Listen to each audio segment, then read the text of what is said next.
Basmati rice mutton biryani செய்யறதுக்கு mutton பிரியாணியோடைய masala வந்து பார்த்துக்கலாம். இந்த மசாலா ரோஸ்ட் பண்ணி நீங்கள் வந்து பார்த்தீங்கன்னா அரைச்சி எடுத்துக்கலாம். நான் ரோஸ்ட் பண்ணாமல் அப்படியே அரைச்சிட்டு எடுத்துகிட்டு போகிறேன். ஸோ ஃபஸ்ட்டு தேவையான பார்த்தீங்கன்னா அன்னாச்சி பூ வச்சுருக்கேன். அன்னாச்சி பூ வந்து பெரிய பூ ஒன்று எடுத்துருக்குங்க. ஏலக்காய், மராட்டி மொக்கு, லவங்கம், சினமன், சுருள் பட்ட சினமன் வச்சுருக்கேன். ஜாதி பத்திரி வந்து பார்த்தீங்கன்னா ஜாதி பத்திரியோடைய அந்த ஜாதிக்காவுடைய ஃப்ளவர் இது பூ வந்துட்டு. அதுக்கப்புறம் வந்து கசகசா, சீரகம், சோம்பு, மிளகு, கல்பாசி, பிரியாணி இலை, பேலீஃபு இவ்வளவும் நம்ம வந்து பார்த்தீங்கன்னா நான் இப்போ ஒரு நாள் பிரியாணி செய்யறதுக்கு அளவுக்கு நான் வந்து 4 கிலோ மட்டன் எடுத்திருக்கேன். அதே போல் 4 கிலோ ரைஸும் எடுத்துக்க போகிறேன். 1/2 கிலோ பிரியாணிக்கு தேவையான மெஷர்மெண்ட் எடுத்துருக்கேங்க. மிளகாய்த்தூள் வந்து நம்ம ஆட் பண்ணிக்கலாம். காஷ்மீரி மிளகாய் பவுடர் நம்ம அரைக்கும் போது சேர்த்துக்கலாம். ஸோ நான் இப்போ வந்து காஷ்மீரி மிளகாய் பவுடர் எடுத்துகிட்டு வந்துடுறேன். எவ்வளோ எடுக்கலாம்னு பார்க்கலாம் வாங்க. இப்போ காஷ்மீர் மிளகாய் பவுடர் எடுத்து வந்திருக்கேன். மெஷர்மெண்ட்டுக்கு உங்களுக்கு வேணும்னா கம்மி பண்ணிக்கோங்க. நான் வந்து கொஞ்சம் பைஜஸ் இருக்கணும் மட்டன் பிரியாணிக்குன்னு சொல்லிட்டு எடுத்துகிட்டு வந்திருக்கேன். இதில் பாதி கூட நீங்கள் எடுத்துக்கோங்க, அது உங்களோட விருப்பம் தாங்க. இப்போ நம்ம இதெல்லாமே மிக்ஸி ஜாரில் சேர்த்து அரைச்சிட்டு வந்துட்டு பார்க்கலாம் வாங்க. பிரியாணிக்கு இஞ்சி பூண்டு பேஸ்ட்டு கொஞ்சம் சேர்த்துக்கிறேங்க. சேர்த்துட்டு மட்டன் வந்து வாஷ் பண்ணி குக்கரில் சேர்த்துருக்கேன். 1/4 கிலோ மட்டன் வந்து பார்த்தீங்கன்னா கொஞ்சமாக வந்து மிளகாய்த்தூள் லைட்டாக சேர்த்துக்கிறேன். அதுக்கப்புறம் கல் உப்பு வந்து கொஞ்சம் லைட்டாக சேர்த்துக்கிறேங்க. கல் உப்பு கொஞ்சம் லைட்டாக சேர்த்துட்டு தண்ணி சேர்த்துக்கிறேன். தண்ணி சேர்த்துட்டு இது நல்லா கொஞ்சம் பார்த்தீங்கன்னா குக் பண்ணி எடுத்துக்கலாம். இது கூட வந்து நான் ஒரு ரெண்டு லீஃப் வந்து பார்த்தீங்கன்னா ரம்பா லீஃப் வந்து ஆட் பண்ண போகிறேங்க. ஒரு 2 லீஃப் வந்து பார்த்தீங்கன்னா ரம்பா இலை வந்து சேர்த்துருக்கேன். இந்த பிரியாணி செய்யும்போது சேர்த்து பாருங்கள், வாசனை கம்மன்னு இருக்கும். அல்டிமேட்டாக இருக்கும் பிரியாணி டேஸ்ட்டு. இப்போ குக்கர் விசில் வந்து போட்டு ஒரு 3 விசிலுக்கு அப்புறம் ஓப்பன் பண்ணி பார்க்கலாம். 4 கிலோ ஒரு கப் எடுத்துருக்கேன். பாஸ்மதி ரைஸ் வந்து மெஷர்மெண்ட்டு சேர்த்துக்கிறேங்க. பிரியாணிக்கு பாஸ்மதி ரைஸே எடுத்துருக்கேன். நீங்கள் வேணுன்னா சீரக சம்பா கூட சேர்த்துக்கங்க, அது உங்களோட விருப்பம் தாங்க. ஃபுல்லாக எடுத்துக்கலாம் அரிசியை. அவ்வளோதாங்க, எடுத்தாச்சு. இப்போ நம்ம இந்த அரிசியை வந்து தண்ணியில் ஊற வச்சுக்கலாம். ஒரு 20 நிமிஷம் ஊறணுங்க. இப்போ இந்த பாத்திரத்தில் சேர்த்து ஊற வைக்க போகிறேங்க. இப்போ அப்படியே ஊற வச்சுட்டு 20 நிமிஷம் கழிச்சு பார்த்துக்கலாம். நம்ம அந்த பிரியாணி மசாலா அரைச்சோம் இல்லையா, சேர்த்துக்கலாங்க. சேர்த்துட்டு இதில் தான் இங்கே வந்துருக்குது. இப்போ இந்த மசாலாவை கொஞ்சம் அப்படியே ஆற வச்சுக்கலாங்க. ஏன்னா ஆறாமல் அப்படியே இருந்துச்சுன்னா நம்மளுக்கு இதுவாகிடும். கொஞ்சம் குறைன்னு தான் இந்த அளவுக்கு அரைச்சிருக்கணும். ரொம்ப பவுடராகவும் இல்லாமல் ஃபைன் பவுடரும் இல்லாமல் ரொம்ப குறைன்னு இல்லாமல் மீடியமாக அரைச்சிக்குங்க. ஸோ இந்த அளவுக்கு வந்து அரைச்சின்னா போதும். பாருங்கள், இந்த அளவுக்கு வந்து அரைச்சிட்டு பாருங்கள், சூப்பராக இருக்கும். இது ஆறட்டுங்க. ஆறினதுக்கப்புறம் பார்த்துக்கலாம். பாஸ்மதி மட்டன் பிரியாணி செய்யறதுக்கு அடுப்பு ஆன் பண்ணி நான் குக்கர் வச்சுருக்கேன். குக்கர் தாங்க செய்ய போகிறேன். ஆயில் சேர்த்துட்டேன். ஓன் கரம் மசாலா சேர்த்துட்டு வெங்காயம் வந்து சேர்த்துக்கலாங்க. ஸ்லைஸாக கட் பண்ணியிருக்க வெங்காயம், ஆனியன் சேர்த்து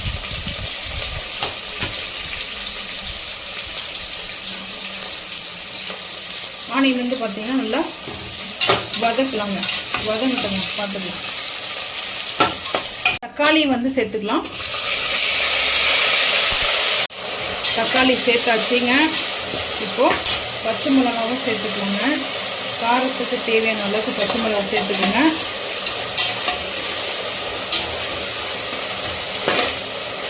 இப்போ இஞ்சி பூண்டு பேஸ்ட்டு கொஞ்சம் சேர்த்துக்கலாங்க. 1 ஸ்பூன் போட்டு நம்ம மட்டனை குக் பண்ணி எடுத்துருக்குறோம். இருந்தாலும் இந்த டைமில் இப்போ கொஞ்சம் சேர்த்துக்கலாங்க. சேர்த்துட்டு கொஞ்சம் கல்லுப்பு சேர்த்துக்கலாங்க. இந்த மசாலாக்கான கல்லுப்பு வந்து சேர்த்துக்கலாங்க. சேர்த்துட்டு நல்லா மிக்ஸ் பண்ணிக்கலாங்க. மிக்ஸ் பண்ணிட்டு வதங்கினதுக்கப்புறம் பார்த்துக்கலாங்க. தக்காளி நல்லா குழஞ்சிச்சிங்க. குழைய அளவுக்கு குக் ஆகிடுச்சு.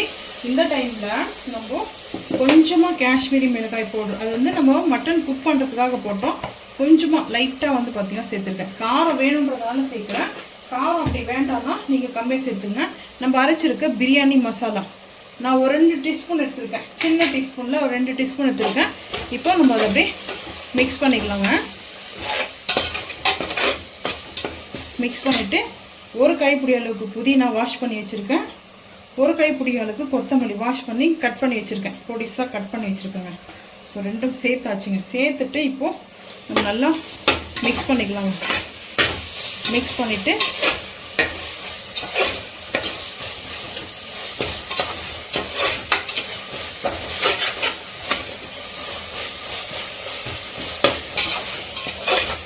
நல்லா மிக்ஸ் பண்ணியாச்சுங்க.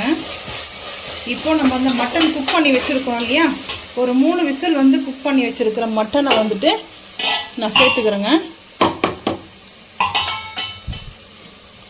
இந்த மட்டனை வந்து குக் பண்ணி வச்சுக்கிட்டு அப்படியே சேர்த்துக்கலாம். சேர்த்துட்டு இப்போது இந்த மசாலாவோட அப்படியே வந்து பார்த்திங்கன்னா கொஞ்சம் இதுவாக இருக்குது. இந்த டைமில் நம்ம அரிசி சேர்த்துக்கலாங்க. ஒரு ஆளாக்கு வந்து சேர்த்துருக்கலாம். அந்த இதில் வந்துட்டு அது வந்து சேர்த்துக்கலாம். தண்ணியோடு சேர்த்துருக்கேன். நம்ம வந்து 1க்கு 2 வச்சுருக்கேன் நான். மட்டனுக்கு வந்து பார்த்திங்கன்னா அரிசிக்கு தகுந்த மாதிரி வச்சுக்கோங்க. இன்னும் கொஞ்சம் தண்ணி சேர்த்துக்கிறேங்க. இதில் வந்துட்டு நம்ம 1 எடுத்தோம் அரிசி வந்து பார்த்திங்கன்னா இதில் 2 தண்ணி எடுத்துருக்குங்க. அவ்வளோதாங்க. இப்போ கரெக்டாக இருக்குது. கொஞ்சம் ஜூஸியாக இருக்கும் பிரியாணி, நல்லா இருக்கும் டேஸ்ட் வந்து பார்த்திங்கன்னா. ஸோ இப்போது அரிசி உடையாமல் பார்த்துக்கணும். இப்போ நெய் வந்து சேர்த்துக்கலாங்க. ஃபைனலாக வந்து கீ ஆட் பண்ணிக்கலாங்க. எப்போவுமே வந்து பார்த்திங்கன்னா நெய் வந்துட்டு நம்ம தம் போடும்போது கூட நீங்கள் வந்து சேர்த்து பாருங்கள். அப்போ நெய் வந்து சேர்த்திங்கன்னா இன்னும் சூப்பராக இருக்குங்க. இப்போ நெய் வந்து சேர்த்துக்கிறேன். இப்போது 2 விசிலில் பிரியாணி நம்மளுக்கு ரெடி ஆகிடுங்க. காரம் உப்பு எல்லாம் இந்த டைமில் செக் பண்ணிக்கோங்க. கம்மியாகிடுச்சுன்னா சால்ட்டு சேர்த்துக்கோங்க. எப்போவுமே காரம் கரெக்டாக தாங்க இருக்கும் நம்ம மெஷர்மெண்ட் வந்து பார்த்திங்கன்னா. ஸோ இப்போ எல்லாம் கரெக்டாக இருக்குது. ஒரு 2 விசிலுக்கு அப்புறம் ஓப்பன் பண்ணி பார்க்கலாம் வாங்க. மட்டன் பிரியாணி நம்ம செஞ்சுட்டோங்க. சூப்பராக கொஞ்சம் ஜூஸியாக இருக்குங்க. அந்த மட்டன் பிரியாணி ஆறுச்சுன்னா நம்மளுக்கு கரெக்டாக இருக்குங்க. சுட சுட இருக்குது. ஸோ வந்து பார்த்திங்கன்னா இந்த மாதிரி மட்டன் பிரியாணி செஞ்சு சாப்பிட்டு பாருங்கள். அல்டிமேட்டாக இருக்கும். அதுக்கப்புறம் மட்டன் பிரியாணிக்கு எக்கு வச்சுருக்கேன். எக்குக்கு அப்புறம் வந்து பார்த்தா சாப்பிட்டதுக்கப்புறம் சாப்பிட்றதுக்கு ஸ்வீட்டு பால்கோவா தாங்க. ஸோ எங்கள் வீட்டில் வந்து பார்த்தீங்கன்னா மட்டன் பிரியாணி. உங்கள் வீட்டில் பிரியாணியாக வெஜ்ஜா நான்வெஜ்ஜான்றதை மறக்காமல் வந்து கமெண்ட் பண்ணுங்கள். ஸோ இந்த வீடியோ பிடிச்சா லைக் பண்ணுங்கள், ஷேர் பண்ணுங்கள், சப்ஸ்கிரைப் பண்ணுங்கள், பெல் ஐக்கன் வந்து கிளிக் பண்ணுங்கள், மறக்காமல் வந்து ஃபாலோ பண்ணுங்கள். அப்போ தான் நம்ம ஒரு வீடியோ உங்களுக்கு நோட்டிஃபிகேஷன் வரும். பாய்.